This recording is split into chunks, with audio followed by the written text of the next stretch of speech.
राजनीति मोई दोन की खुदों चारा रहा मतलब लोग जिसे मया खाबे की बमी को नाम अपाना चल कांदा आई की फुरु की दमकता आई की येलो मी की दमकता आई की इमाले बाप की दमकता आई की मई चाई को ना लाव हाई कमाना लाव बंगम लाव या बगी मोई ने परमिशन बिरक तरगदी नंगी पार्टी तो नवा के है मतलब से आएगा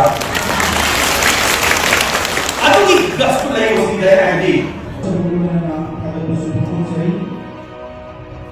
इमाले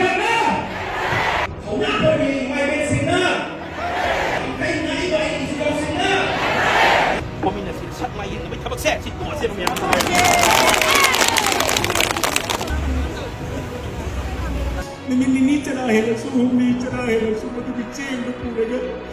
Seorang ikut ikan ni. Mana boleh satu?